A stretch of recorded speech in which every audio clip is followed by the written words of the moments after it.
it's a real honour to open the Social Good Summit, to introduce someone to the stage who I know is admired by this community and so many around the world. Ladies and gentlemen, Prime Minister JACINDA ARDERN.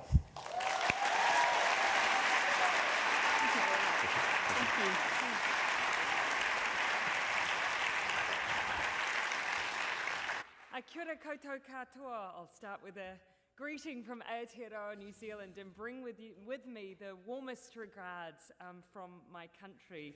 And can I start by acknowledging, in particular, UNICEF and the role that they play around the world. We are, in New Zealand, a proud partner with UNICEF in the Pacific.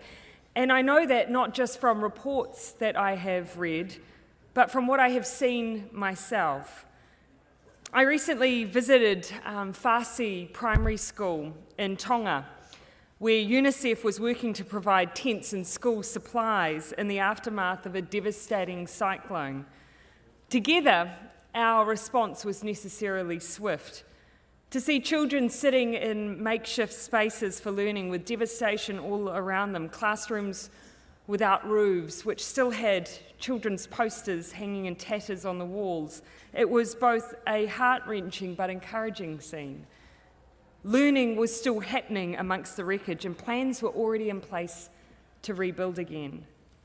This wasn't the first time that I've seen children in difficult situations displaying such resilience. Some years ago, I worked for an international youth organisation with membership from across the globe. Several of these members represented displaced peoples from the likes of Bhutan and Western Sahara. My visits to refugee camps for both people left a lasting impression on me, especially the children. Some had learned English and would throw out their hands and say, "How do you do?" And others would try and find New Zealand on the world map in their makeshift classrooms, if New Zealand was indeed on their map. It's a real problem. Perhaps that's the reason that if you ask me why I'm in politics, my answer will be simple: children. Like all of you here, I feel a huge duty of care to the most vulnerable, and genuinely believe that our success as leaders should be judged on no lesser standard than the well-being of children. Now, on the face of it, the well-being of children in New Zealand appears to be pretty good.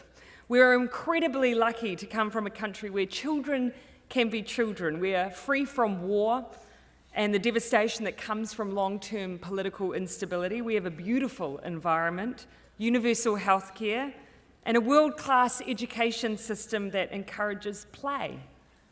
But we are not perfect. We are not free from violence.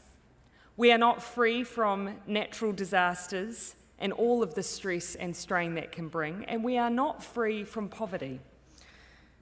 Now, I cannot change the fact that New Zealand will always be known as the Shaky Isles. You should still visit, by the way. I can't change the extreme weather events that we are increasingly experiencing, well, not at least in the immediate term, but let's have the climate change conversation at another forum. But what is within our power, and the power of governments globally, is just about everything else. That is why when I came into office, somewhat surprisingly, I did so with a single-minded determination to improve the lives of children in New Zealand. But what does that look like? Well, first of all, it means fundamentally changing the way that we govern. Traditionally, success or failure in politics has been measured in purely economic terms. Growth, GDP, your trade deficit, your level of debt that you carry. On those terms, you could call New Zealand relatively successful. In the last few years, the deficiency of such measures has become really stark. We have had rates of growth in New Zealand that international commentators have remarked upon, commended, and yet at the same time, we have had some of the worst homelessness in the OECD. I do not consider that success. That's why we are working to change what success means and what it looks like. We have, for instance, created a tool called the Living Standards Framework. It puts the notion of sustainable intergenerational well-being at the centre of the different decision-making processes we have: policy advice, government expenditure, and the long-term management of our assets. We'll also track our progress using a range of new and different tools. Statistics New Zealand are developing an ambitious project called the Indicators Aotearoa New Zealand. It creates a comprehensive set of indicators across the current and future wellbeing of New Zealand as it looks at economic, cultural, social and environmental measures. Now, taken together, that is how we will measure the success and implementation of the SDGs. But we've set a few ambitious goals for ourselves as well. Now, I come from a country that has some pretty strong values, a strong sense of who we are in the world. We might only be 4.5 million people, but we were the first country in the world to give women the right to vote 125 years ago.